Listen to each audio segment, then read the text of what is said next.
Hello welcome back everyone. So good morning to all of you guys. और आज के इस लेक्चर में हम बात करने वाले, जैसे कि आप देख सकते हो, that is the gravitational potential. तो बहुत मस्त तरीके से अपनी एनर्जी को मेंटेन करके आपने बैठना है, क्योंकि लेक्चर को आपने एंजॉय करना है, सारे कंसेप्ट आपने सीखने हैं। और इससे पहले जो आपने ग्रेविटेशनल फील्ड इंटेंसिटी का जो लेक्चर किया था, उसमें सारे कॉन्सेप्ट आपके क्लियर हो गए होंगे, आपने न्यूमेरिकल भी सॉल्व किए होंगे। इस लेक्चर में जो हम ग्रेविटेशनल पोटेंशियल की बात करने वाले हैं ना बॉस, इससे काफी क्वेश्चन कॉम्पिटिटिव एग्जाम में पूछे गए हैं, नीट में और जेईई मेंस में। तो that's why this is really important for us. Okay, और अगर प्रीवियस लेक्चर हमारा क्लियर है, फंडा हमारा क्लियर है, तो उसमें कोई टेंशन होने की जरूरत है ही नहीं। ठीक है बॉस, तो स्टार्ट करें, ज्यादा बकवास ना करते हुए स्टार्ट करें अपनी आज की ये जर्नी ग्रेविटेशनल पोटेंशियल। तो पहले मैं आपको एज यूजुअल उसका बेसिक फंडा बताऊंगा, फिर इसके कंसेप्ट देखेंगे और न्यूमेरिकल करने के लिए किस तरीके से उन कंसेप्ट का आप यूज कर सकते हो, ये सब हम सीखने वाले हैं। और कहां से ज्यादातर क्वेश्चन पूछे गए अभी तक हमारे एग्जाम के अंदर, वो सब आपको सिखाई जाएगी बातें, छोटी छोटी लेकिन मोटी मोटी। ठीक है, सो लेट्स सी। तो देखो, ग्रेविटेशनल पोटेंशियल का नाम, मतलब यहां पे मैंने लिख दिया है ग्रेविटेशनल, इसको हिंदी में बोलते हैं विभव, मतलब मेरे को याद है पोटेंशियल को, और ग्रेविटेशनल तो ऑब्वियसली आपको गुरुत्वाकर्षण विभव यू कैन से। सो जैसे कि इंटेंसिटी होती थी ना, ग्रेविटेशनल फील्ड इंटेंसिटी क्या होती थी कि कितनी ताकत से जब वो अट्रैक्ट कर रहा है, जैसे अर्थ की अगर हम बात करें, अर्थ किसी ऑब्जेक्ट को कितनी ताकत से, कितने फोर्स से अट्रैक्ट कर रही है उस पर्टिकुलर ऑब्जेक्ट को। ठीक है, अर्थ जो है कितने फोर्स एक्ट करा के उस पे उसको अट्रैक्ट कर रही है। तो intensity is all about defined by the force of attraction per unit mass. तो देखो यार, सीधी सी बात है, अगर बॉडी पे फोर्स लग रहा है तो वो मूव भी करेगी, मूव करेगी तो वर्क डन होगा। तो potential is all about defined as कि जब ग्रेविटी अपना अट्रैक्शन देती है और चीजों को अपनी तरफ अट्रैक्ट करती है, तो इसका मतलब किसी एक प्लेस से किसी दूसरे प्लेस पे लाने के लिए उसको जो वर्क करना पड़ेगा, उसको, किसको, उस मास को। देखो ना, ऐसे समझो, हम इस मास पे एक टेस्ट मास लेते थे, उस पर एक फोर्स अप्लाई करते थे, तो इंटेंसिटी को हम लिखते थे, इंटेंसिटी लिखते थे फोर्स, और जिस पे ये एक्ट कर रहा है ये लिखते थे। तो इंटेंसिटी मतलब जो फोर्स अप्लाई आप कर रहे थे, जिस ताकत से, जिस कैपेसिटी से जो फोर्स आप अप्लाई कर रहे थे। ठीक है, पोटेंशियल में क्या होने वाला है कि यार सर, ये जो मास है, ये इस पॉइंट से जब इस पे फोर्स लगेगा तो हो सकता है इस पॉइंट पे बी पे ये शिफ्ट कर जाए। तो ए से बी तक लाने में जो वर्क करना पड़ेगा, ए से बी तक लाने में जो वर्क करना पड़ेगा, किसको लाने के लिए, इसको। अगर मैं इनको डिवाइड कर दूं, ए से बी तक लाने में जो वर्क करना पड़ेगा, देखो यहाँ पे फोर्स अप्लाई किया था इस पे, उसके मास से डिवाइड कर दिया, और जिसको कैरी करने के लिए वर्क करना पड़ रहा है, उसी के मास से डिवाइड कर दो, इसको पोटेंशियल का नाम दिया गया है। Actually this is called as potential difference, not the potential, है ना। मतलब मैं आपको रिलेट करके बता रहा हूं, अभी मैं आऊंगा कंसेप्ट पे, डेफिनेशन पे, सब कुछ, बट थोड़ा सा फील ले लो कि ये है क्या एक्चुअली। सीधी सी बात है, ग्रेविटेशनल फील्ड इंटेंसिटी हमने किस तरीके से डिफाइन करी थी कि force divide by that mass जिस पे फोर्स लग रहा था।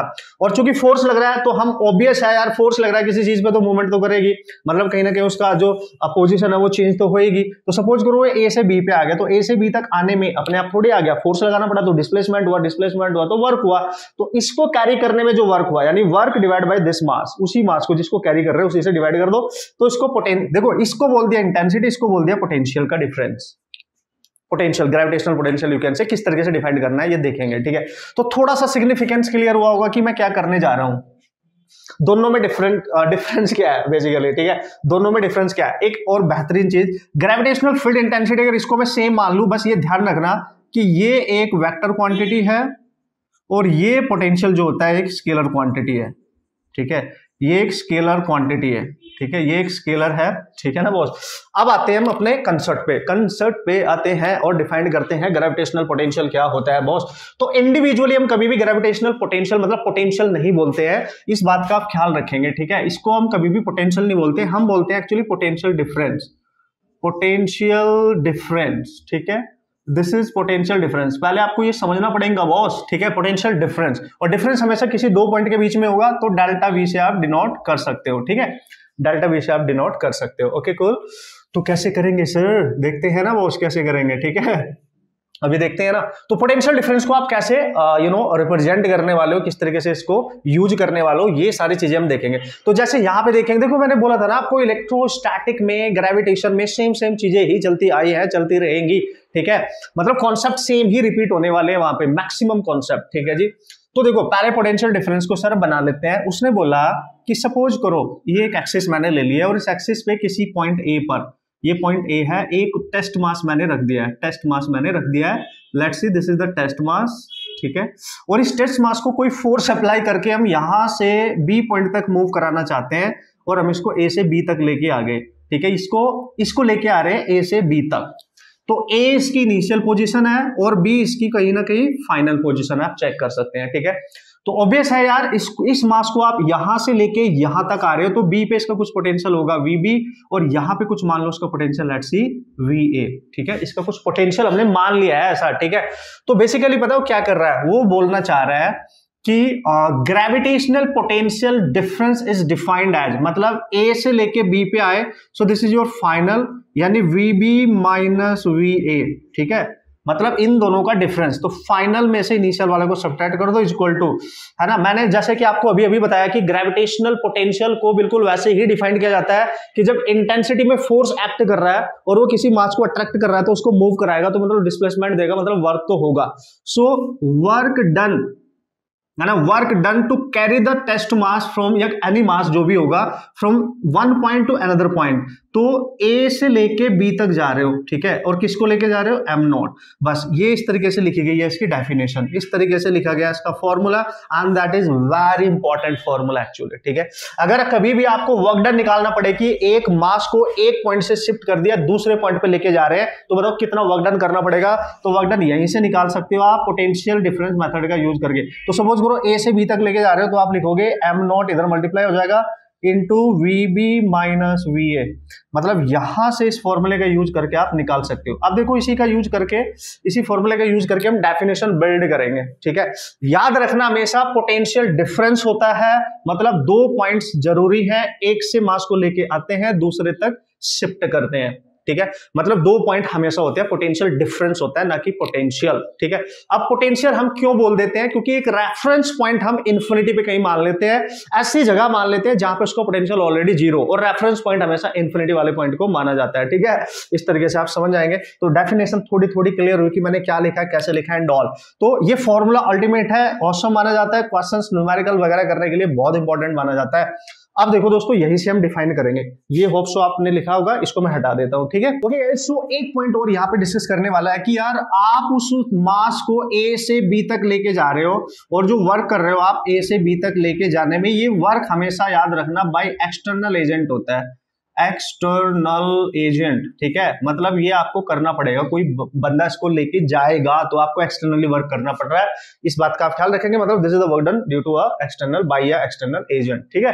तो अब देखो, अब अगर हम ये मान लें कि कोई पॉइंट यहाँ पे हमारा P है, ठीक है जी, एक पॉइंट P है, और इन्फिनिटी से कहीं बहुत दूर, इन्फिनिटी पे इसको हम रेफरेंस पॉइंट मानेंगे, इन्फिनिटी को हमेशा, ये आप ध्यान से रखेंगे इस बात को, रेफरेंस पॉइंट, ठीक है। ये एक रेफरेंस पॉइंट होता है, रेफरेंस पॉइंट का पोटेंशियल वहां पे जीरो मानते हैं हम। रेफरेंस पॉइंट जहां पे भी आप कंसीडर करते हो उसका पोटेंशियल हमेशा जीरो लेते हैं। सपोज करो यहां पे एक चार्ज रखा हुआ है, that is the test charge, unit test charge M naught, और यहां से इसको उठा के लेके आना है, और इसको उठा के लेके आने के लिए पी पॉइंट तक लेके आना है, तो आपको वर्क करना पड़ेगा ना। तो what is the potential difference, तो यहां से लेके आ रहे हो यहां तक, तो सपोज करो यहां पोटेंशियल है वीपी, और यहां का तो हमें पता ही है, तो क्या देखो ये इनिशियल है, जहां से लेके आ रहे हो इनिशियल पॉइंट, और जहां तक लेके आ रहे हो that is the final point, तो हम लिखेंगे final potential minus initial is equal to work लेके आ रहे हो इन्फिनिटी से पॉइंट पी तक, किसको लेके आ रहे हो, एम नॉट, और इन्फिनिटी पे पोटेंशियल रेफरेंस पॉइंट का है जीरो मान लिया गया है, तो पॉइंट पी पे जो पोटेंशियल बचा वो आ गया infinity to P over M naught. So this is your standard formula, this is you can say the potential at point P, इसको हम पोटेंशियल बोल सकते हैं, gravitation potential at point P, but ये भी with respect to reference point है, मतलब infinity वाला पॉइंट है जहां पे हमने पोटेंशियल को ऑलरेडी जीरो माना है, ठीक है। अब ऐसे कंफ्यूज नहीं होने का, और हमेशा याद रखना, अगर कहीं पे इस फॉर्मूले को मैं डायरेक्ट भी लिख सकता हूं, v equal to W upon M naught. आपने पढ़ा होगा इन्फिनिटी से किसी मास को कैरी करने में जो वर्क डन किया जाता है उसी को उसका बोला जाता है, work done per unit mass को बोला जाता है पोटेंशियल, ग्रेविटेशनल पोटेंशियल। बट ये अंडरस्टूड है कि ये पोटेंशियल कौन सा है, इन्फिनिटी से पॉइंट पी तक लाने वाला वर्क डन है, और ये पोटेंशियल उस पर्टिकुलर पॉइंट का है, क्योंकि पोटेंशियल एट इन्फिनिटी हम जीरो मान लेते हैं, इसलिए इसको डायरेक्ट ऐसे लिख देते हैं। ये फॉर्मूला तभी वैलिड होगा जब आप इन्फिनिटी से लेके आओगे, इन्फिनिटी टू एनी पॉइंट, ये तभी वैलिड होगा, ठीक है, अदरवाइज पोटेंशियल डिफरेंस यूज होता है, ठीक है, between 2 points potential difference use होता है, समझ गए होंगे आप। सो मोस्ट इंपॉर्टेंट है दोस्तों, बेसिक डेफिनेशन ये है कि that is I think sufficient, इससे ज्यादा डीप में आपको कुछ जानने की जरूरत है भी नहीं है, ठीक है। अब मैं आपको बताने वाला हूं कि जब हम ग्रेविटेशनल पोटेंशियल को पढ़ रहे हैं तो ये एक स्केलर क्वांटिटी है, ऑब्वियसली जिसकी जो यूनिट है वो आपको दिख भी रही है, जूल पर केजी, ठीक है, ठीक है, और ये स्केलर क्वांटिटी है। ग्रेविटेशनल पोटेंशियल हुई अब तो आप याद रखेंगे that is a scalar quantity, ठीक है जी, स्केलर क्वांटिटी है ना। एंड ग्रेविटेशनल पोटेंशियल नोट करके ये बात अपने दिमाग में डाल लो, जब भी आप न्यूमेरिकल करोगे तो उसको भूलना नहीं है। 3 स्टार मैंने इस पे बना दिया है।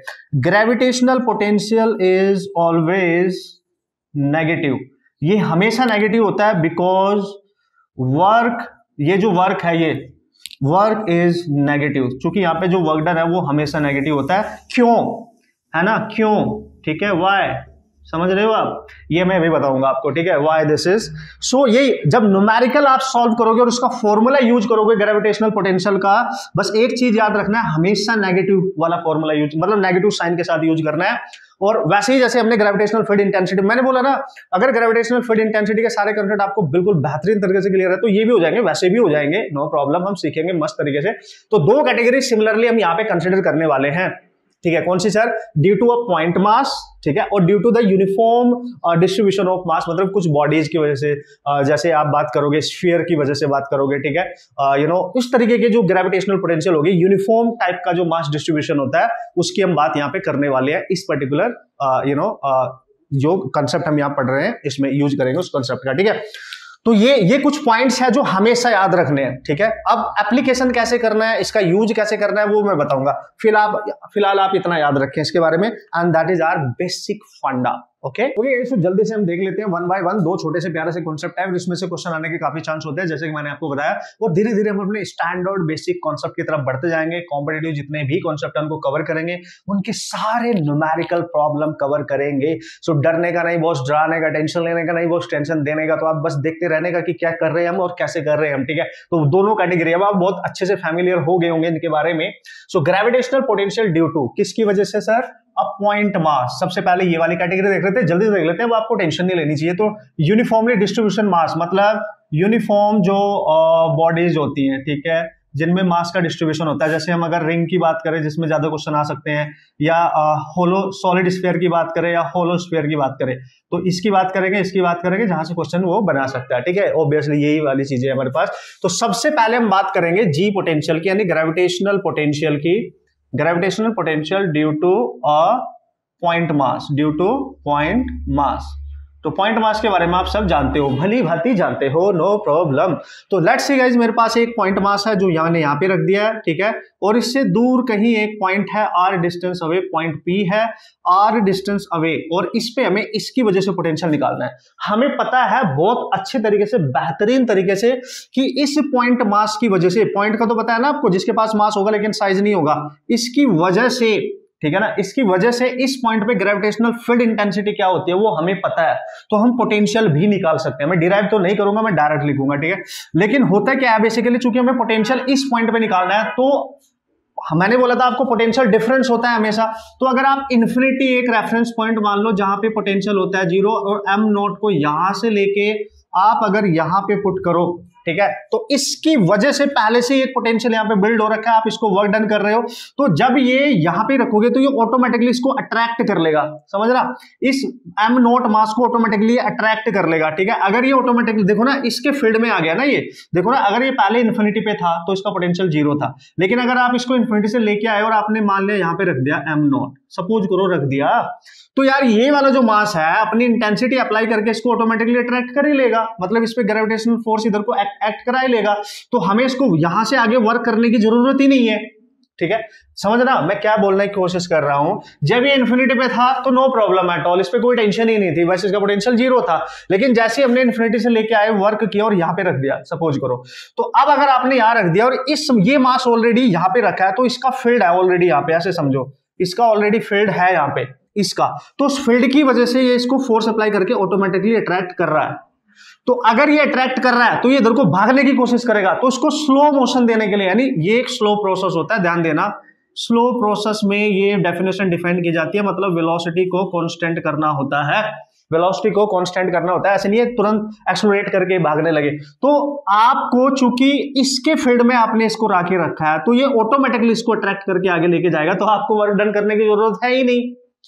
तो इसको वर्क डन करने के लिए यहां पे कुछ एक्सटर्नल फोर्सेस हम एक्ट कराते हैं इस फोर्स के अपोजिट, जिससे बैलेंस रहे, और इस एक्सटर्नल फोर्स के अगेंस्ट इसको वर्क डन करना पड़ेगा। देखो एक्सटर्नल फोर्स इधर को लगेगा और इसका ट्रैक्शन इसको इधर को खींचेगा, तो इसका डिस्प्लेसमेंट इधर को हो रहा है और एक्सटर्नल फोर्स इधर है, दोनों के बीच में 180 का एंगल है, इसलिए यहां पे जो वर्क डन करना पड़ेगा वो हमेशा नेगेटिव आएगा।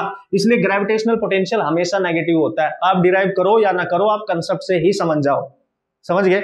मतलब कहने का क्या मतलब है सर, सपोज करो एक मास ये रहा, एक ये रहा, ये मास यहां है नहीं, बहुत दूर है, ठीक है, तो उस पर कोई फर्क नहीं पड़ेगा। अगर ये बहुत दूर है इस पर कोई फर्क नहीं पड़ेगा, लेकिन अगर मैंने इसके फील्ड में रख दिया इसको, तो ये अपने आप इसको अट्रैक्ट कर लेगा अपने आप, ठीक है, मुझे इसको आगे मूव कराने की जरूरत नहीं है क्योंकि इसका ट्रैक्शन इसको खींच लेगा। तो अगर मुझे इसके थ्रू वर्क डन कराना है इसको खींचने के लिए, तो इस पे मुझे इधर को फोर्स लगाना पड़ेगा, तो ये मेरा जो फोर्स इधर लगेगा इसको उसके अगेंस्ट इधर को वर्क लगाना पड़ेगा इस पे, ठीक है। मतलब मैंने इस मास पे अगेंस्ट द अट्रैक्शन फोर्स लगा दिया, तो उसके अगेंस्ट इसको फोर्स लगा के इसको इसके अगेंस्ट लड़ाई लड़के इसको आगे खींचना पड़ेगा। सीधी सी बात है यार, तुम्हारा दोस्त यहां पे खड़ा है, मैं अपनी तरफ खींच रहा हूं, आप अपनी तरफ खींच रहे हो, तो जिसका फोर्स ज्यादा होगा वही तो खींचेगा। अगर मैं खींचू ही ना अपनी तरफ, आप तो ऐसे ही ले जाओगे उसको खींच के।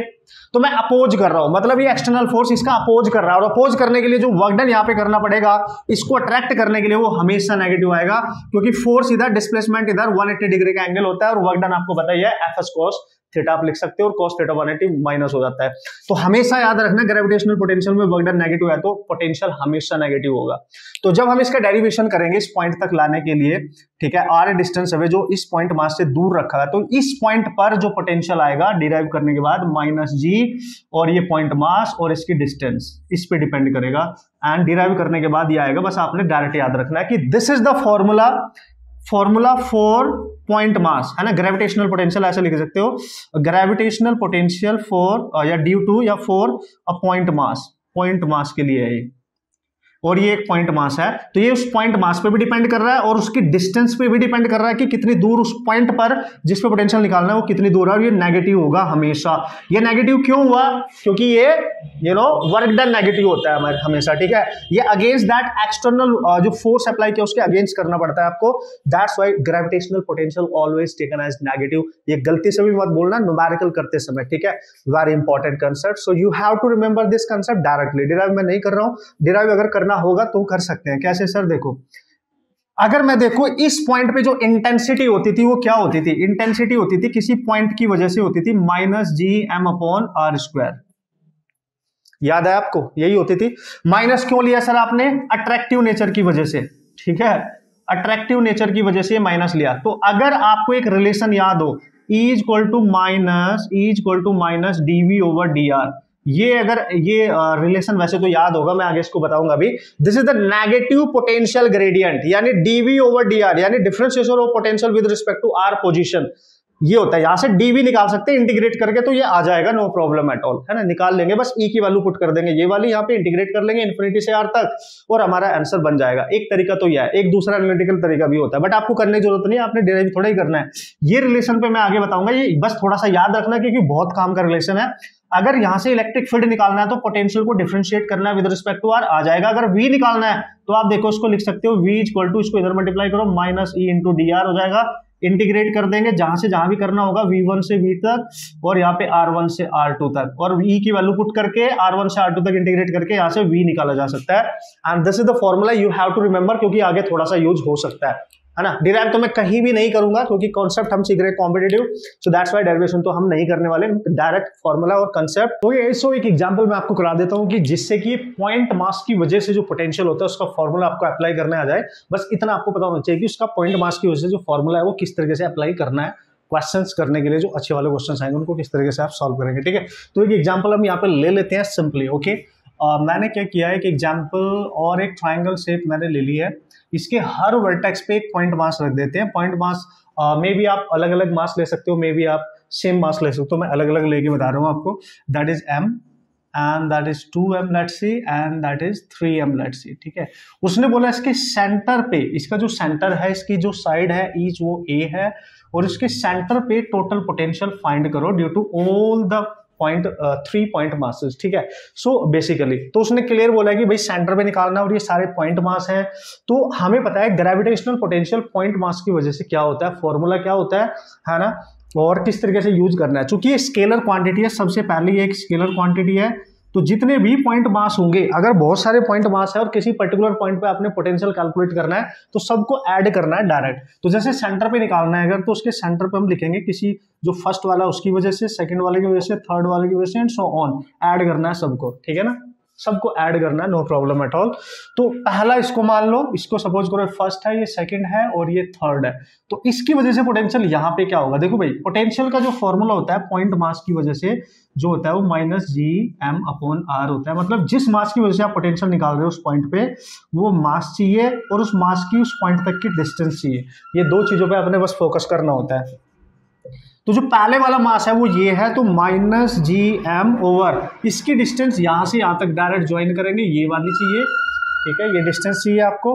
तो लेट्स सी इसको r1 मान लो, तो इसको r1 लिख देंगे। फिर v2 देखते हैं, ये वाला, तो -g उसका मास है 2m, आप 2m मास लिखेंगे और उसकी डिस्टेंस यहां से यहां तक, मान लीजिए r2 है तो r2 हो जाएगी, और -v3। मैं आपको बता रहा हूँ कि यूज कैसे करके आएंगे, वैसे तो इजी है, जब एक बार समझ जाओगे तो फटाफट आप कर लेंगे। ठीक है, v3 यानी this one, so this is, इसका मास है 3m, बस यहाँ पे वैल्यू पुट करनी है, और उसकी डिस्टेंस यहाँ से यहाँ तक जहाँ पे पॉइंट है जहाँ पे आपने निकालना है। ठीक है जी, ये हो गया। अब आप अगर बहुत ध्यान से देखो, हर वर्टेक्स से सेंटर की डिस्टेंस सेम होगी, ये भी, ये वाली भी और ये वाली भी डिस्टेंस सेम होगी, यानी r1 = r2 = r3। और ये होगी कितनी वो हम निकाल सकते हैं, कोई एक निकाल लो।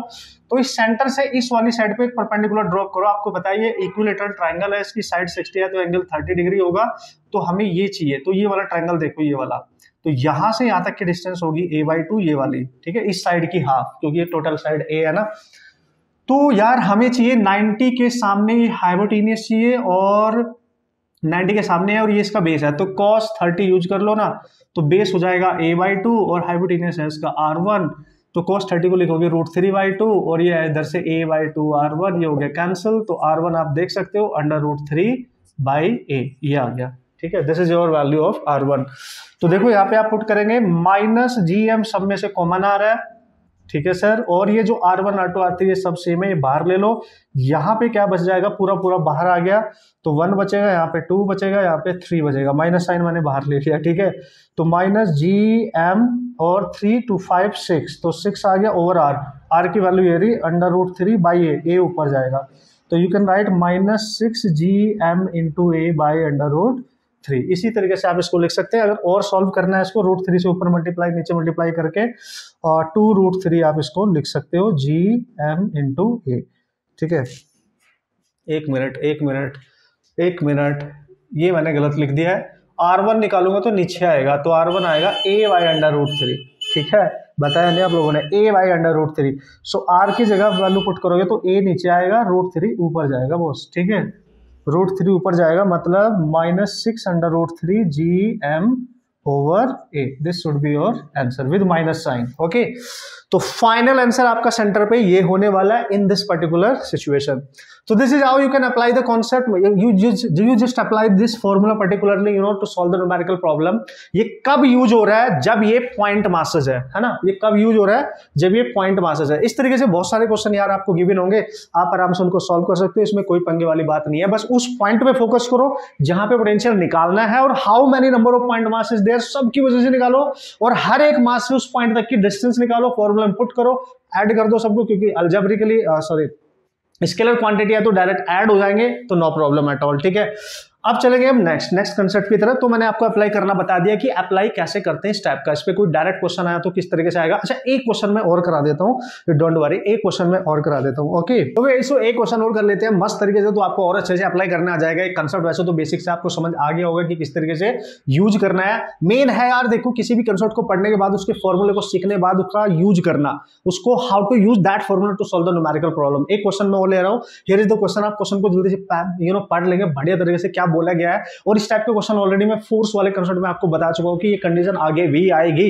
तो क्वेश्चन में क्लियरली बोला गया है infinite number of bodies each of mass 2 kg are situated on X axis at a distance 1 metre, 2 metre, 4 metre, 8 metre and so on from the origin, then the resulting gravitational potential at the origin from this due to this system. Okay, तो clearly आप पढ़ेंगे, पढ़ने के बाद आप diagram बनाएंगे, मतलब उसको रिप्रेजेंट करेंगे कि किस तरीके से है। उसने बोला बहुत सारे इनफाइनाइट नंबर ऑफ मासेज है जो एक्स एक्सिस पे रखे हुए हैं और ये इसका ओरिजिन है, यहाँ पे रखा है सपोज करो 2 kg, मतलब सारे मास 2 kg के हैं और ये इन्फिनिटी तक रखे हुए हैं 2 kg वाले। 2 kg के कहाँ तक रखे हैं सर? इन्फिनिटी तक, ठीक है ना। पहला जो 2 kg है वो यहाँ से 1 मीटर की डिस्टेंस पे है ओरिजिन से, दूसरे वाला 2 मीटर की डिस्टेंस पे है, तीसरे वाला 4 मीटर की डिस्टेंस पे है एंड ये 8 मीटर की डिस्टेंस पे एंड सो ऑन, ठीक है, मतलब डबल होता जा रहा है 1 2 4 8 16 ऐसे होता जाएगा। तो बोल रहा है सारे इन्फिनिटी तक जो मासेस रखे हुए सारे मास की वजह से ओरिजिन पे नेट पोटेंशियल बताओ, ओरिजिन पे नेट पोटेंशियल बताओ। तो क्या करोगे आप? No problem. तो ओरिजिन पे नेट पोटेंशियल इसको 1 मान लो, 2 मान लो, 3 मान लो, 4 एंड सो ऑन। तो पहले की वजह से, दूसरे की वजह से, तीसरे की वजह से, चौथे की वजह से and so on up to infinity, ठीक है, इन्फिनिटी तक चले जाएंगे हम लोग, ठीक है। So no problem. मैंने आपको क्या बताया, चूंकि ग्रेविटेशनल पोटेंशियल क्या है, how many number of point masses is there, ठीक है, वो देख लो और जिस पॉइंट पे निकालना हो सबकी डिस्टेंस क्या है वो देख लो, सबका पोटेंशियल अलग निकाल के सबको ऐड कर दो। इन्फिनिटी तक है तो इन्फिनिटी तक ही ऐड कर देंगे ना, कोई टेंशन ही नहीं है बॉस। तो देखो यहाँ पे सॉल्व करेंगे, तो पहले का इसका निकालते हैं। तो फॉर्मूला क्या होता है पोटेंशियल का? आपको पता है किसी पॉइंट के लिए -gm/r मास चाहिए और डिस्टेंस चाहिए, ठीक है। तो मैं लिखूंगा पहले की वजह से -g इसका मास है 2 और डिस्टेंस है इसकी यहां से यहां तक, ओरिजिन से डिस्टेंस लेनी है 1, फिर माइनस इसका g मास 2 ही रहेगा लेकिन इसकी डिस्टेंस है 2 मीटर, माइनस g थर्ड वाले का देखो मास 2 ही रहेगा लेकिन डिस्टेंस है इसकी 4 मीटर, फिर नेक्स्ट वाला माइनस g मास 2 ही रहेगा लेकिन इसकी डिस्टेंस है यहां से यहां तक 8 मीटर एंड ये जा रहा है इन्फिनिटी तक, ठीक है। तो बस हो गया, अब तो सॉल्व कर लो। -2g कॉमन आ रहा है, अंदर माइनस पूरा यहाँ पे बचेगा 1/2, 1/4, 1/8 एंड प्लस इन्फिनिटी तक सो ऑन, ठीक है, ये बनेगा। अब देखो आंसर इसका आ चुका है, बस ये नंबर ऐड करने आपको आने चाहिए और आप ध्यान से देख सकते हो ये एक जीपी सीरीज है जो इन्फिनिटी तक जा रही है, यानी सम ऑफ इन्फिनिटी जो जीपी होगी उसका सम कैसे निकालते हो मैंने आपको बताया था। ये इसका फर्स्ट टर्म होगा, सीरीज का जो फर्स्ट टर्म है इसको फर्स्ट टर्म बोल सकते हो और ये इसका सेकेंड टर्म है, ठीक है। और अगर ये जीपी है कि नहीं है इसको पहचान करने के लिए तरीका मैंने आपको बताया था, सेकंड को फर्स्ट से डिवाइड कर देखो, जो रेशियो आएगा वो रिपीट होना चाहिए। इसका सेकंड ये है, इसको इससे डिवाइड करके देखो 1/2 ही आएगा, इसको इससे डिवाइड करके देखो 1/2 ही आएगा, उसको बोलते हैं कॉमन रेशियो, यानी आर को लिखते हैं हम कॉमन रेशियो, ठीक है। कॉमन रेशियो चाहिए और सीरीज का फर्स्ट टर्म चाहिए जिसको हम ए से डिनोट करते हैं। तो ऐसे सीरीज जिसके हर दो टर्म का रेशियो सेम हो और इन्फिनिटी तक हो, ठीक है, उनका जो सम है वो इन्फिनिटी तक हो, उसको बोलते हैं जीपी, ज्योमेट्रिकल प्रोग्रेशन। तो इसकी जगह इसका सम निकालने के लिए हम फॉर्मूला लिख देंगे इसका a/1 - r, ये होता है इसका फॉर्मूला। मतलब इस तरीके की सीरीज का जो सम का फॉर्मूला होता है इन्फिनिटी तक 1 - r होता है, जहां पे जो r है वो लेस देन 1 होना चाहिए, ठीक है। तो बस इस फॉर्मूले को हमने इस पूरी सीरीज को हटाया और यहाँ पे रख दिया। a इसका फर्स्ट टर्म होता है, r इसका कॉमन रेशियो होता है और कॉमन रेशियो सेकंड को फर्स्ट से डिवाइड करके जो भी आएगा, यानी इसका जो सेकंड टर्म है वो कॉमन रेशियो होता है अल्टीमेटली, ठीक है। This is 1/2।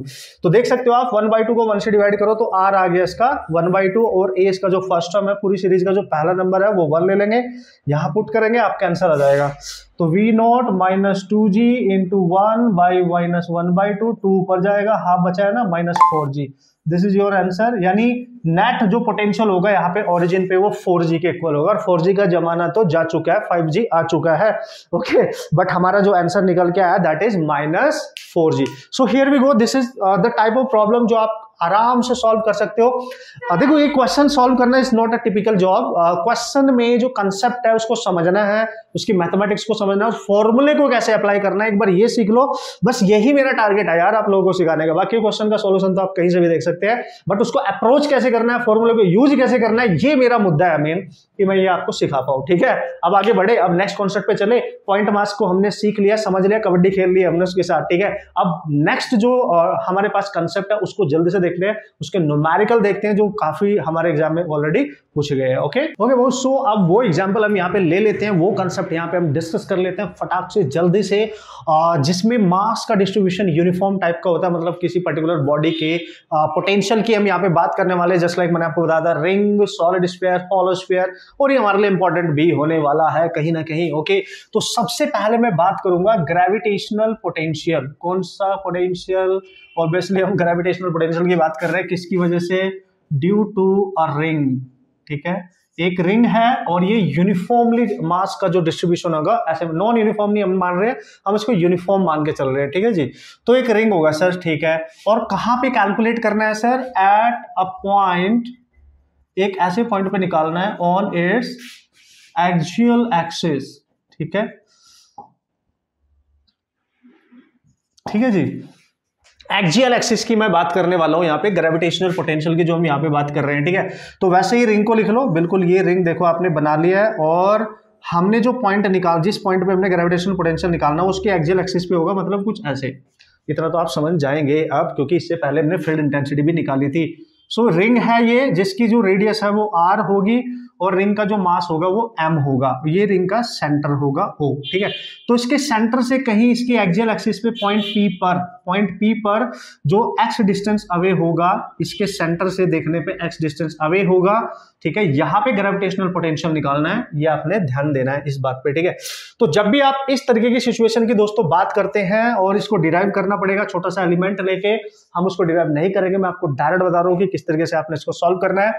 बस यहां से ये रिंग ऐसे रखा हुआ है, इसके सेंटर से ये डिस्टेंस ऐसे है, यहां से जो डिस्टेंस लेनी है वो r है, और वही डिस्टेंस हमें लेनी होती है। देखो, अगर आप देखो ये r है और ये जो डिस्टेंस है, जितनी दूर आपने इसको रखा है ये x है, तो r को आप निकाल सकते हो X square plus R square, और इस पॉइंट P पे हमेशा जो पोटेंशियल होगा वो होगा माइनस GM, इस रिंग का टोटल मास ओवर r।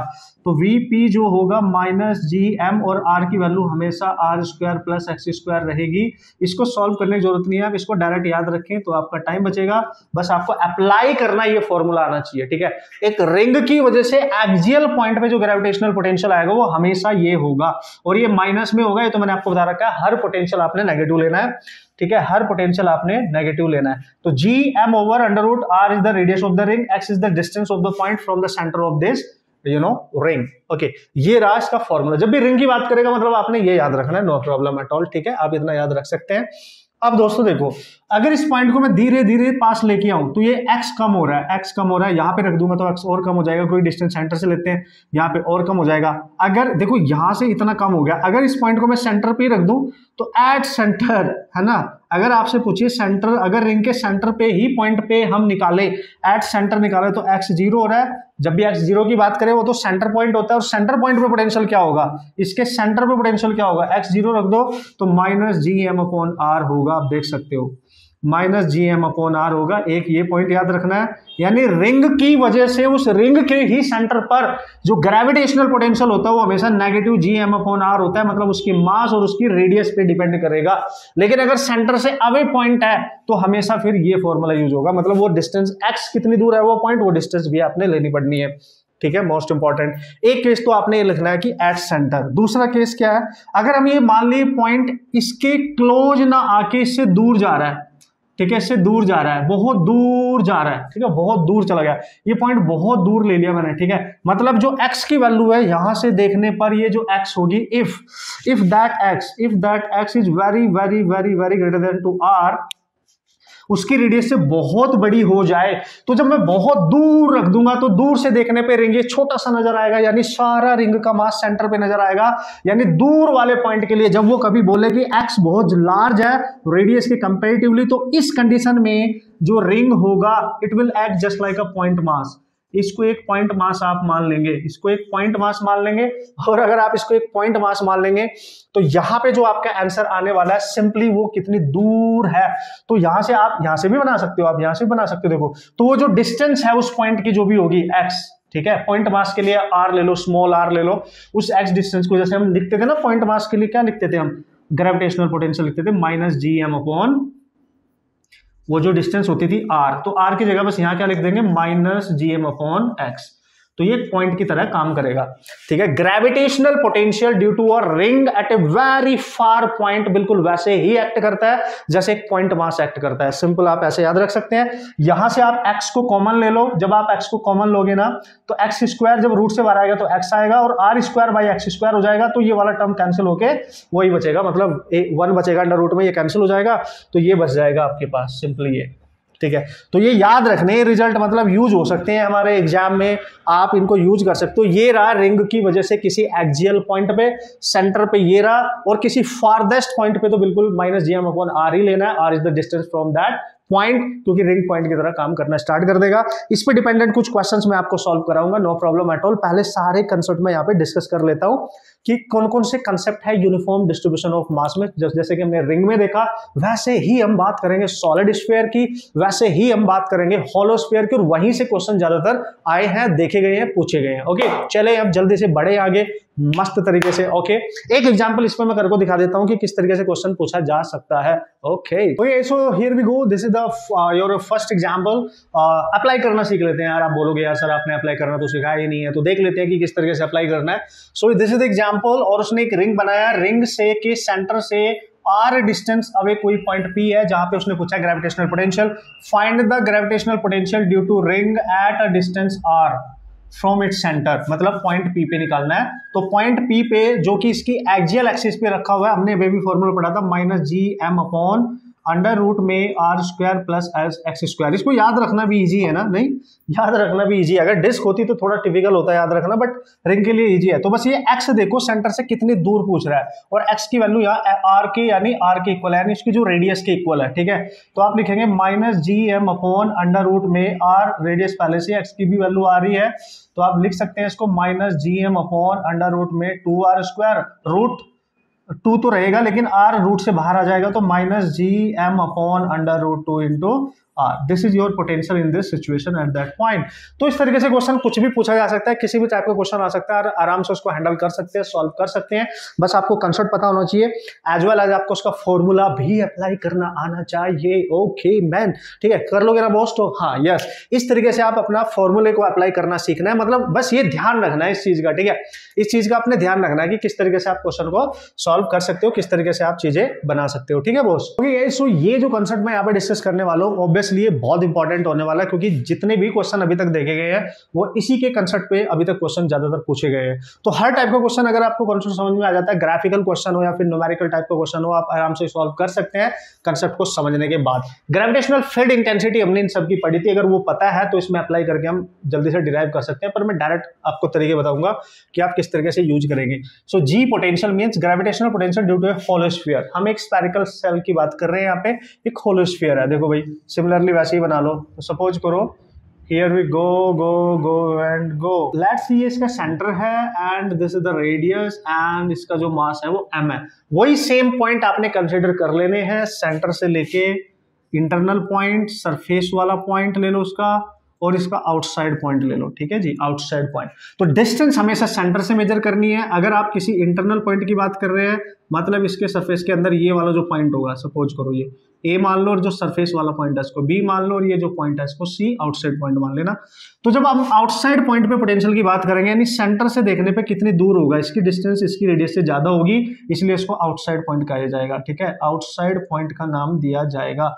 और अगर आपसे वो पूछता है कि बताओ यहाँ पे कितना पोटेंशियल होगा, तो इस पॉइंट पे जो पोटेंशियल होगा आउटसाइड पॉइंट पे, वो हम निकाल सकते हैं -gm/, ये सारा का सारा मास बाहर से देखने पे उसके सेंटर पे नजर आएगा, तो वो पॉइंट की तरह काम करेगा, तो सीधी सी उसकी डिस्टेंस ले लेंगे बस।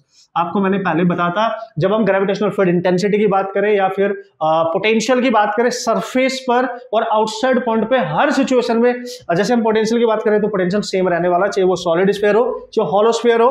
क्योंकि देखो ना यार, अर्थ के बाहर जाके अर्थ को देखोगे तो छोटी सी नजर आएगी, जैसे हम अर्थ पे रहकर किसी अदर प्लेनेट पे देख रहे हो, छोटी सी नजर आती है, तो बाहर से देखने पे सारा मास इसके सेंटर पे नजर आएगा। आप इसको प्रूव भी कर सकते हो, ऐसा कुछ नहीं, आप इसको डिराइव भी कर सकते हो। कैसे डिराइव करेंगे सर? अगर इस पॉइंट पे निकालना है तो इन्फिनिटी से लेके यहां तक जब आप कैलकुलेट करोगे, तो मैंने आपको बताया एक फॉर्मूला -dv/dr, तो dv को आप लिख सकते हो -e × dr, इसको इंटीग्रेट करोगे, देखो ठीक है, इसको इंटीग्रेट करोगे तो इन्फिनिटी से लेके आउटसाइड पॉइंट तक, ठीक है, इंटीग्रेट करेंगे क्योंकि इन्फिनिटी से लेके आना होता है और इन्फिनिटी से लेके इस पॉइंट तक लेके आना है, तो सेंटर से कितनी दूर है r, तो इसकी लिमिट बनाएंगे इन्फिनिटी से r डिस्टेंस तक। और e की वैल्यू क्या होती थी आउटसाइड पॉइंट पे, याद करो, e की वैल्यू आउटसाइड पॉइंट पे होती थी -gm/r², ठीक है, माइनस इसलिए अट्रैक्टिव साइन है, दैट्स वाई आप यहाँ पे जब वैल्यू पुट करोगे तो ये ही आएगा निकल के। तो आपको नहीं करने की जरूरत है यार, ये आपको कहीं भी करने की जरूरत नहीं, डिराइव करने की जरूरत नहीं है, ठीक है। आप जो मैं तरीका बता रहा हूँ उस पर ध्यान दो। बाहर से देखने पे सारा मास सेंटर में नजर आएगा तो पॉइंट की तरह काम करेगा, तो सेंटर से लेके यहाँ तक की डिस्टेंस बस r से डिवाइड करना है, सिंपल है। अब जैसे जैसे पॉइंट को आप पास लेके आओगे, देखो पास लेके आओगे, जैसे ही सरफेस पे जाओगे, यानी यहाँ पे सरफेस पे, एट सरफेस, अगर कोई पॉइंट इसके सरफेस पे है तो ग्रेविटेशनल पोटेंशियल क्या होगा, क्योंकि सेंटर से देखने पे यहां तक की जो डिस्टेंस होगी वो स्मॉल r, वो कैपिटल R के इक्वल हो जाएगी, तो सरफेस पे पोटेंशियल हो जाएगा, यहां पे कैपिटल R आ जाएगा gm/R, आप देख सकते हैं। और ये कांस्टेंट, ये कांस्टेंट, ये कांस्टेंट, मतलब इसके हर पॉइंट पे, अगर पॉइंट सरफेस पे है तो कांस्टेंट ही रहेगा, यानी कांस्टेंट ही रहेगा, आप देख सकते हैं, यानी ये कांस्टेंट ही रहने वाला है, इसके पूरे सरफेस पे पॉइंट कहीं पे भी है, ग्रेविटेशनल पोटेंशियल इतना ही रहने वाला है, क्योंकि रेडियस पे डिपेंड कर रहा है, सीधी सी बात है, और उसका सारा मास उस पर काम कर रहा होगा, ठीक है। अब देखो आउटसाइड हो गया, सरफेस हो गया, अब सरफेस के जैसे ही आप अंदर जाओगे जरा सा भी, इंटरनल पॉइंट की बात कर रहा है, और ये पॉइंट डिस्टेंस इसकी देखो इसकी रेडियस से कम है कि नहीं है, तो इसका जो ये इंटरनल पॉइंट होगा, एट इंटरनल पॉइंट, है ना, इंटरनल पॉइंट के नाम से मैं इसको देखूंगा, इसको पहचानोगे कैसे, जब उसकी डिस्टेंस उसकी रेडियस से स्फीयर की कम हो, तो समझ जाना उत्तरी, अच्छा सर ठीक है, तो सर यहाँ पे तो मास ही नहीं है तो पोटेंशियल क्या जीरो हो जाएगा, जैसे इंटेंसिटी जीरो होती थी अंदर, होल स्फीयर के अंदर इंटेंसिटी जीरो होती थी, नहीं, इंटेंसिटी वेक्टर है, ये स्केलर है, चूंकि at internal point, no doubt internal point पे इंटेंसिटी जीरो होती थी, अगर इंटेंसिटी जीरो होगी तो देखो यहाँ पुट करो, इसको जीरो करो, इसको इसमें मल्टीप्लाई करोगे तो v कांस्टेंट होगा, देखो ना, अगर यहाँ जीरो करूंगा मैं तो -dv/dr हो जाएगा, और ये चूंकि इंटरनल पॉइंट पे निकाल रहे हो तो dv in equal to 0, integrate करो, dv का इंटीग्रेशन v in आएगा और 0 का हो जाता है कांस्टेंट, मतलब हर इंटरनल हर पॉइंट पे, चाहे यहाँ पे हो, यहाँ पे कहीं भी हो, सेंटर पे हो, कहीं भी हो, इसके अंदर के किसी भी पॉइंट पे, इसके अंदर के किसी भी पॉइंट पे, इनसाइड पॉइंट पे पोटेंशियल हमेशा कांस्टेंट होता है, और ये कांस्टेंट तो चलो होता है, पर होता कितना है, तो देखो कांस्टेंट तो सरफेस पे भी होता है, तो सरफेस के इक्वल होता है, तो इंटरनल किसी भी पॉइंट पे पोटेंशियल अगर पूछेगा वही होगा जो सरफेस पे होगा, सरफेस पे होता है -gm/r, याद रखियो, मोस्ट इंपॉर्टेंट याद रखियो, ठीक है। जब भी इंटरनल पॉइंट पे पोटेंशियल पूछेगा, इंटेंसिटी जीरो होगी लेकिन पोटेंशियल जीरो नहीं होगा, वही होगा जो सरफेस पे होता है -gm/r, ठीक है जी, दिस इज योर कंसेप्ट, इस तरीके से याद रख लो यार, डिराइव करने की यहाँ पे कोई जरूरत नहीं है, डेरिवेशन थोड़े करने बैठे हम यहाँ पे, ठीक है। सो आपने कंसेप्ट के अकॉर्डिंग जाना है, डायरेक्ट फंडों के अकॉर्डिंग जाना है, सारे फॉर्मूले पे फोकस करना है। अब मैं ओवरऑल यहाँ पे एक रिजल्ट लिख देता हूँ कि आप याद कैसे रखोगे, ठीक है। अब चाहे वो सेंटर पे भी पूछे, अगर उसने पूछा सेंटर पे बताओ, तो भाई इंटरनल और सेंटर एक ही बात होगा, -gm/r ही होगा, ठीक है, -gm/r ही होगा, सेंटर से लेके इंटरनल किसी भी पॉइंट तक सेम रहेगा। अब इसका ग्राफ भी बना सकते हैं, इसके सारे रिजल्ट भी लिख देता हूं मैं, इसको कंक्लूड करके, ठीक है, और उसके बाद इसके कुछ क्वेश्चंस अटेम्प्ट करते हैं, तब मजा आने वाला है कि इसको अप्लाई कैसे करते हैं, क्वेश्चंस आते कैसे, ओके, तभी तो मजा आएगा आप लोगों को, ओके। इसको जल्दी से नोट करके मैं आपको बता देता हूँ, इन शॉर्ट आपको पता चल जाएगा जब आप नोट्स बनाएंगे तो किस तरीके से आप फोकस करेंगे। मैंने लिखा है gravitational potential due to whole sphere, HS लिख दिया ना मैंने, होल स्फीयर समझ जाना, एक ऐसे पॉइंट पे निकालो जिसकी डिस्टेंस रेडियस से ज्यादा हो, मतलब आउटसाइड है, ऐसे पहचान करनी आपको आनी चाहिए, वो ऐसे ऐसी कंडीशन देगा, तो उसकी जो डिस्टेंस है स्मॉल r, उसकी रेडियस से अगर ज्यादा है तो पक्का वो हम अर्थ से बाहर चले गए होंगे, होल स्फीयर से आप बाहर चले गए होंगे, मतलब कुछ भी एक बॉडी मान रहा हूं मैं, होल स्फीयर की चूंकि हम बात कर रहे हैं तो उस बॉडी से बाहर चले गए होंगे, और इस कंडीशन में तो पोटेंशियल क्या होता था, -gm/, जितनी डिस्टेंस बाहर हो वही डिस्टेंस लेनी है, रेडियस नहीं होगी यहाँ पे, ठीक है, ये रिजल्ट याद रख लेना। और अगर आप इस r को कैपिटल R के इक्वल कर दो तो ये कौन सा केस होता था, एट सरफेस, यही तो सीखा है हमने अभी, ये तो सर सरफेस वाला केस है यस, और अगर ये सरफेस पे है तो स्मॉल r की जगह माइनस उसकी रेडियस आ जाएगी gr, ये आ जाएगा आपके पास।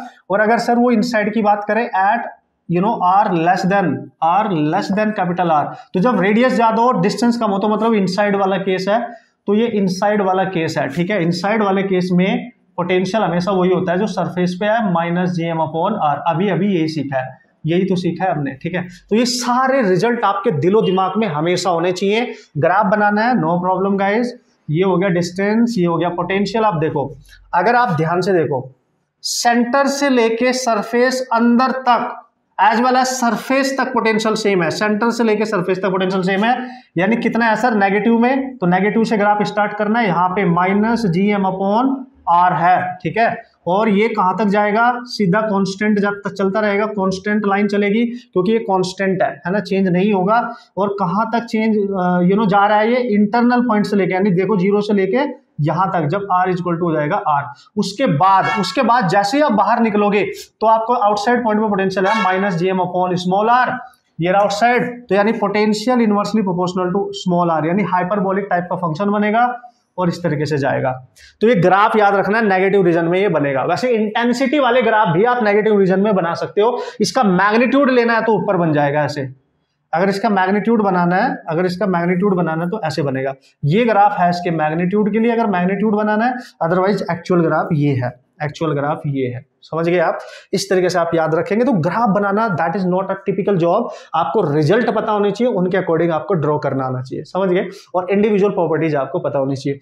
अब कुछ मैं एग्जांपल्स लूंगा, उनके न्यूमेरिकल सॉल्व करेंगे, मतलब ट्राई करेंगे कि किस तरीके से करना है, फिर कंबाइंड टाइप के क्वेश्चन करेंगे। सॉलिड स्फीयर के कॉन्सेप्ट को सीखने के बाद उसके कंसेप्ट सारे बेहतरीन तरीके से हम सीखेंगे, उसके ग्राफ किस तरीके से बनता है वो वाला ग्राफ भी सीखेंगे, क्योंकि वो भी इंपॉर्टेंट माना जाता है। वैसे ज्यादातर जो क्वेश्चन देखे गए हैं ना, वो इससे रिलेट करके ज्यादातर क्वेश्चन आए हैं, तो इसका एप्लीकेशन करना आपको अच्छे से आना चाहिए। ओके, बचा रहे हो ना मस्त तरीके से, ठीक है। मस्त तरीके से देखते रहना, मस्त तरीके से लिखते रहना, मस्त तरीके से सीखते रहना, और मस्त तरीके से अप्लाई भी करते रहना बॉस, ठीक है। ऐसे नहीं है कि देखा और उड़ाया बस, ठीक है।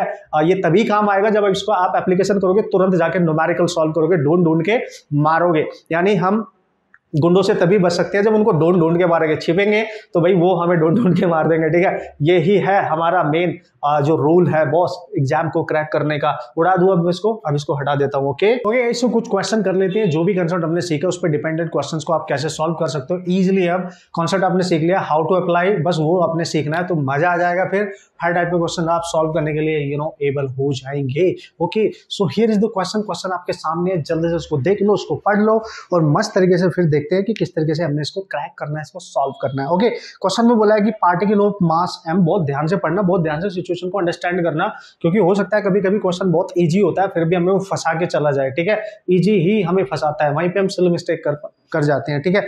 उसने बोला पार्टिकल ऑफ मास m, एक पार्टिकल है जिसका मास m है, ध्यान से समझिए, ठीक है। Is situated at the centre of the spherical shell, मतलब एक स्फेरिकल शेल है आपके पास, और इसके सेंटर पे कोई एडिशनल एक पार्टिकल रख दिया जिसका मास m है, इसके सेंटर पे, है ना। और ये जो सेल है इसका ऑलरेडी मास सेम है, इसके इक्वल है, सेम मास का है ये भी।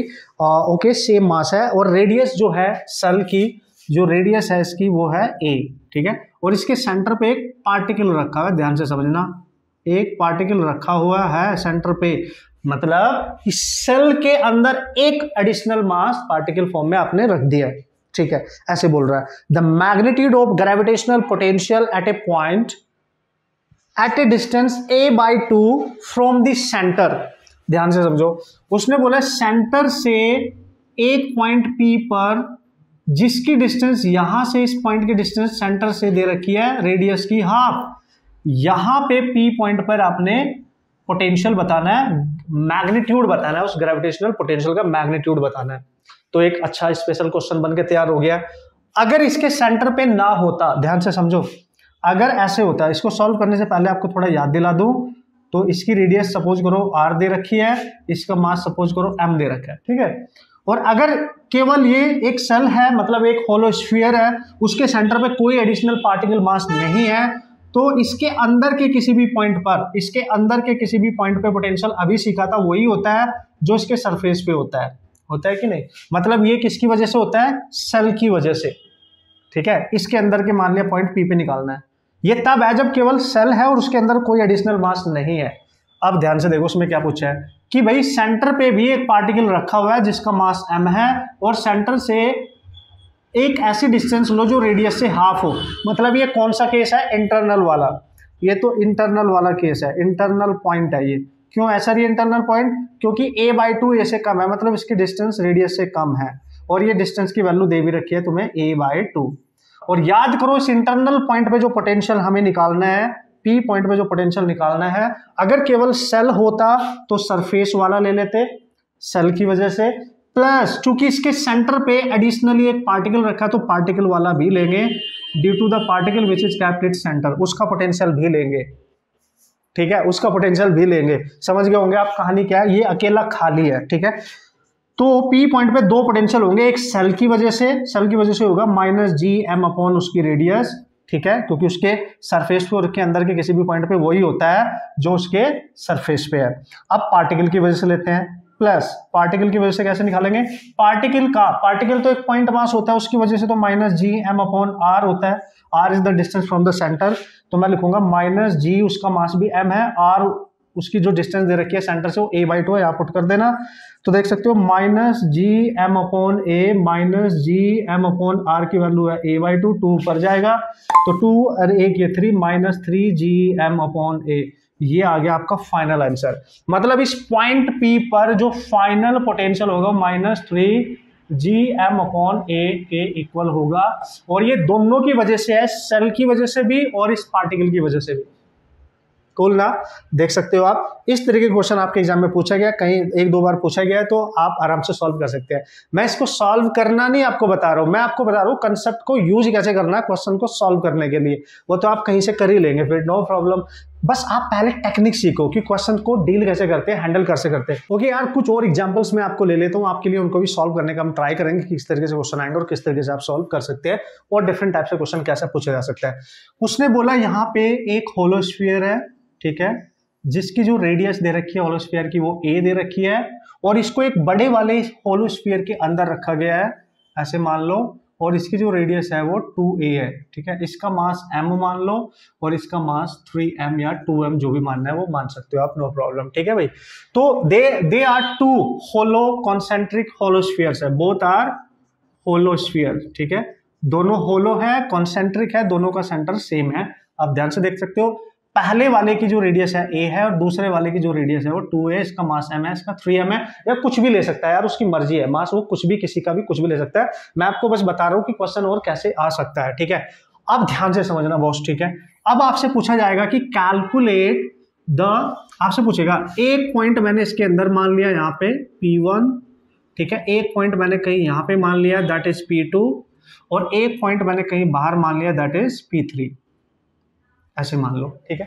वो बोल रहा है कि फाइंड, ठीक है, find gravitational potential due to both spheres at points P1, P2 and P3 respectively, ठीक है, यहां पे निकालना है। मतलब इस क्वेश्चन के थ्रू आप इस टाइप के कैटेगरी को भी सॉल्व करना सीख जाओगे, ठीक है। आप इसको और अच्छे तरीके से किस तरीके से अप्लाई कर सकते हो, बस ध्यान रखना दोनों होलोस्फीयर है। अब ध्यान से देखो, उसने बोला ग्रेविटेशनल पोटेंशियल कैलकुलेट करना है दोनों स्फीयर की वजह से, कहां पे, पॉइंट P1 पे, पॉइंट P2 पे, मैंने हर पॉसिबिलिटी वाला पॉइंट यहाँ पे ले लिया, और आप इसके सरफेस पे भी कहीं ले सकते थे, ऐसा कुछ भी नहीं है, ठीक है। तो आपको इसी क्वेश्चन में सारे क्वेश्चंस क्लियर हो जाएंगे। तो पहले P1 पे निकालते हैं, यानी net potential at point P1 निकालते हैं, ठीक है। अब जिस भी पॉइंट पे आप पोटेंशियल निकाल रहे होंगे वहां पे चेक करना है कि कितने स्फीयर का पोटेंशियल होगा, उन सब का लेना है, ठीक है।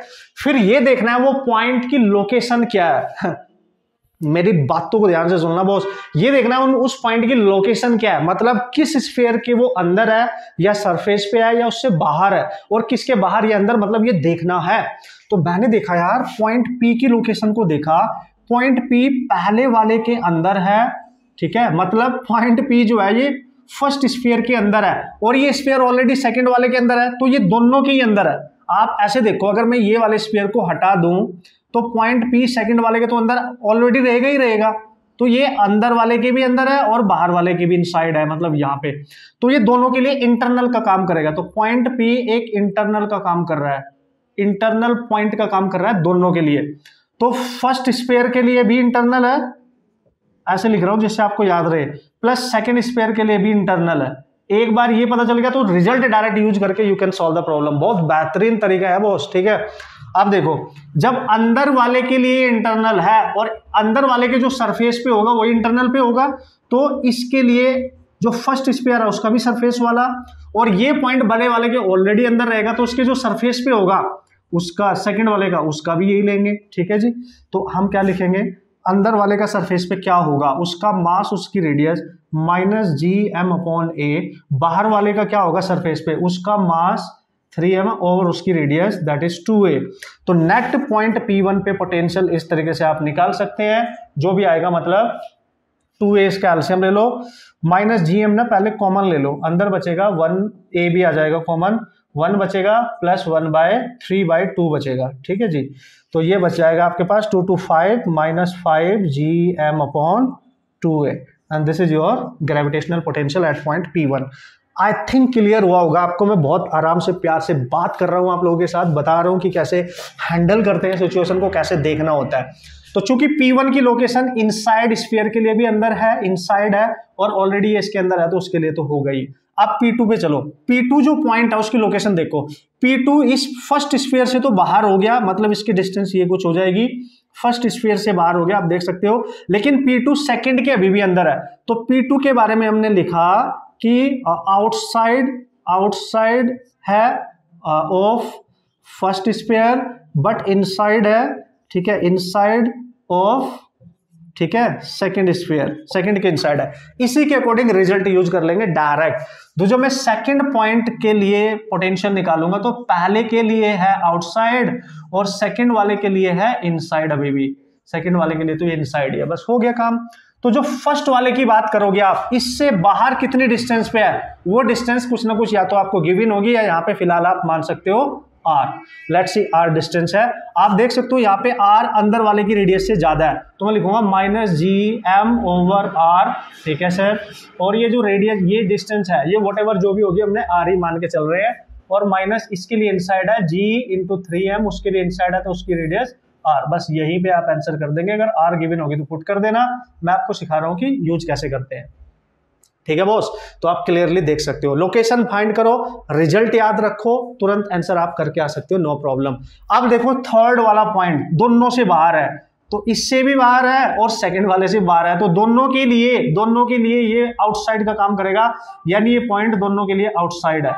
अगर ये दोनों के लिए आउटसाइड है तो इस पे जो पोटेंशियल होगा थर्ड पॉइंट पे, पहले का भी आउटसाइड और दूसरे का भी आउटसाइड। तो पहले का आउटसाइड लिखेंगे माइनस जी एम अपॉन इसकी आर की वैल्यू, अगर मैं इसको R1 मान लेता हूं तो इसको हम R2 मान सकते हैं, तो यहाँ R2 लिख सकते हैं, और माइनस जी 3m अपॉन उसके लिए भी R2 ही रहेगा।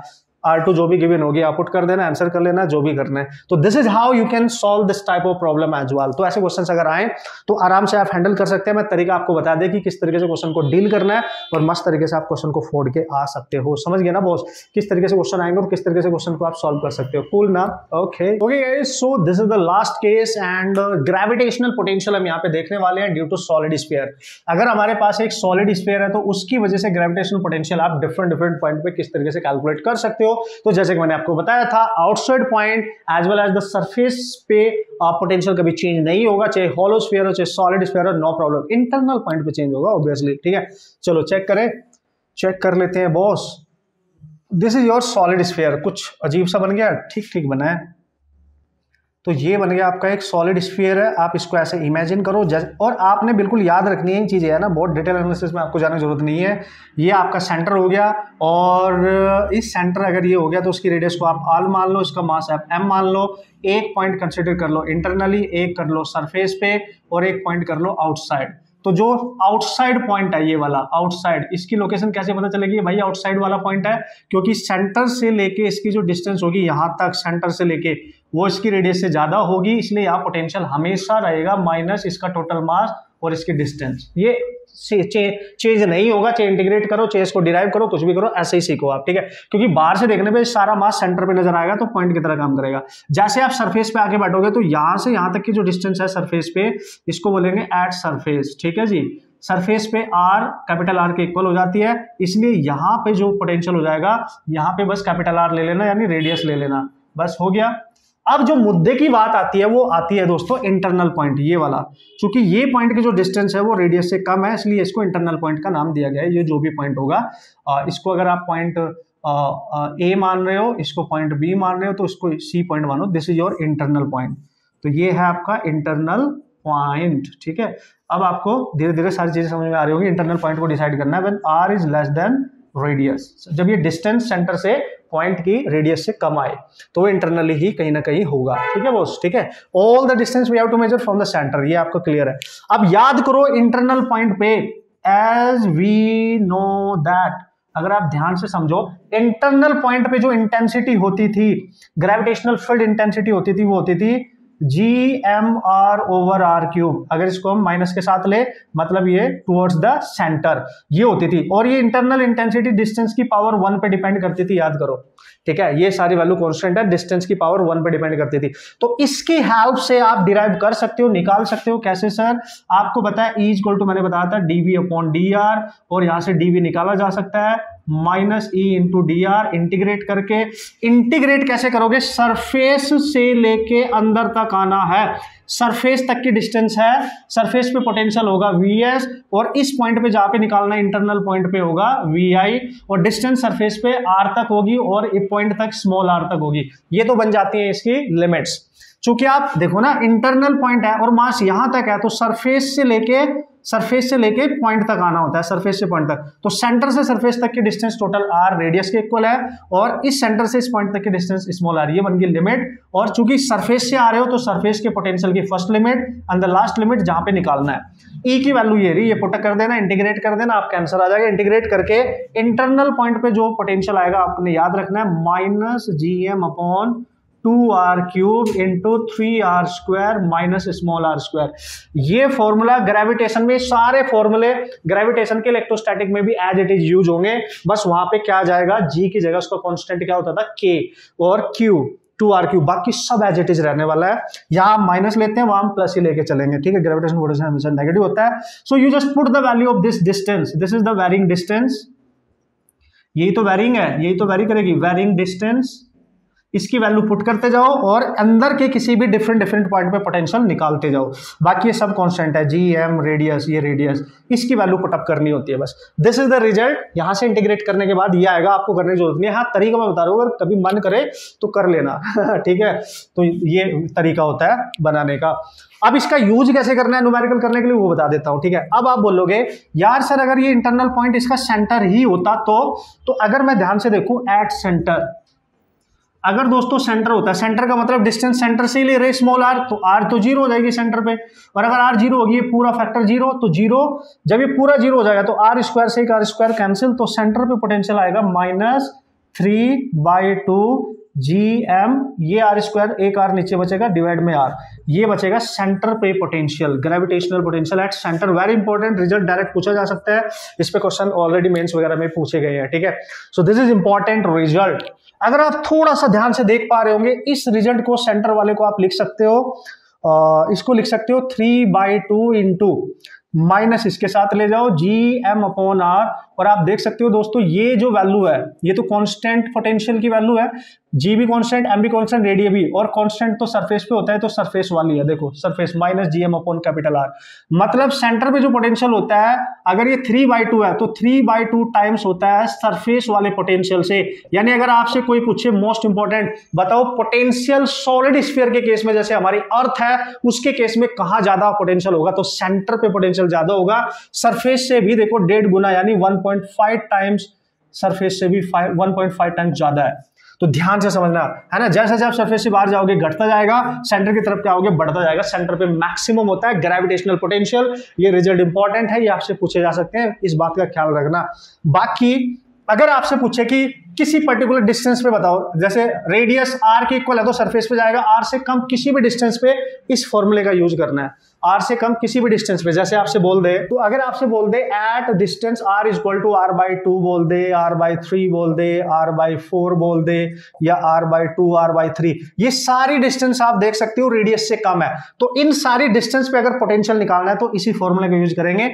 अगर r/2 पे पूछा, यहां पुट कर देना, जो बचेगा आंसर। अगर r, ये कर लेना, ये मैंने क्वेश्चन ही बना दी एक तरीके से, आप प्रैक्टिस करेंगे, ये वाली लेके डिस्टेंस, ये वाली यहाँ पुट अप करके सॉल्यूशन करेंगे और आप मेरे को बताएंगे क्या आंसर आ रहा है, ठीक है। इस तरीके से क्वेश्चन पूछे जा सकते हैं और आप आराम से क्वेश्चन सॉल्व कर सकते हो। तो रिजल्ट इंपॉर्टेंट है, ग्राफ बता देता हूं उसका लास्ट में, फिर उसे एक क्वेश्चन आपको करा के दिखा देता हूं, एक एग्जांपल किस तरीके से इसका यूज करना है। और वैसे मैंने बता दिया, ये डिस्टेंस लेना, यहाँ पुट करना और इन पे ज्यादा फोकस करना और मस्त तरीके से आप फॉर्मूला याद रखना, ग्राफ याद रखना और अच्छे से आप इसके क्वेश्चन सॉल्व कर सकते हो।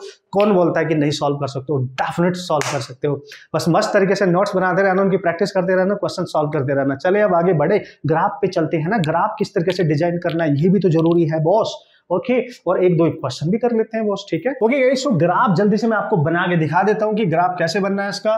तो here is the distance and यहाँ पे पोटेंशियल है, चूंकि नेगेटिव में है, सारे रिजल्ट आप देख लो, ठीक है। जब आप R ग्रेटर देन RC बात कर रहे थे तो V आउटसाइड आया था -GM/R, तो ये इसकी इनवर्सली प्रोपोर्शनल है ऑब्वियसली। जब आप इंटरनल पॉइंट की बात कर रहे थे तो V इंटरनल पॉइंट पे अभी हमने निकाला -GM/2R³ इंटू 3R² माइनस का R², ठीक है। सेंटर पे कितना है सर? सेंटर पे आता 3/2 टाइम्स ऑफ VS, ठीक है। तो देखो चूंकि नेगेटिव में है तो अगर मैं यहाँ R0 पे बात करूं सेंटर पे, तो यहाँ पे कुछ पोटेंशियल है, कितना है सर? -3/2 GM/R है, ठीक है। फिर ये धीरे धीरे इंटरनल पॉइंट की तरफ बढ़ेगा, सेंटर से इंटरनल पॉइंट की तरफ बढ़ेगा। देखो R जो है ना यहाँ स्क्वायर है और इसकी स्लोप नेगेटिव है, तो स्लोप डाउन जाएगी इस तरीके से। तो ग्राफ यहां से जब चलता है ना तो थोड़ा सा ऐसे जाता है पहले, ठीक है, और ये सरफेस तक आएगा क्योंकि ये सरफेस वाला है -GM/R, ये सरफेस वाला है। तो ग्राफ पहले ऐसे आएगा, उसके बाद ऐसे जाएगा, क्योंकि उसके बाद ये आउटसाइड हो जाता है। देखो यहाँ पे हो गया सरफेस वाला पॉइंट ये, ठीक है, ये है इंटरनल पॉइंट जब ये इस एक्सिस से चला है R0 से, और यहाँ पे आके ये R=R पे है, तो इसकी वैल्यू ये वाली है, ये सेंटर वाली वैल्यू है, समझ जाएंगे आप। और उसके बाद ये बिल्कुल हाइपरबोलिकली इस तरीके से डाउन जाएगा, ठीक है, क्योंकि आउटसाइड पॉइंट पे इनवर्सली प्रोपोर्शनल है 1/R के। तो ये ग्राफ है, याद रखना, याद रख सकते हो, नो प्रॉब्लम, इस तरीके से ड्रॉ कर सकते हो, ठीक है। याद भी रखना जरूरी है, तुम्हारे लिए याद रखना है। अब एक क्वेश्चन में यहाँ पे प्रैक्टिस आपको करा देता हूँ कि इसका यूज कैसे करोगे आप क्वेश्चन सॉल्व करने के लिए, किस टाइप का क्वेश्चन एग्जाम में पूछा जा सकता है, फटाक से देख लेते हैं, ठीक है।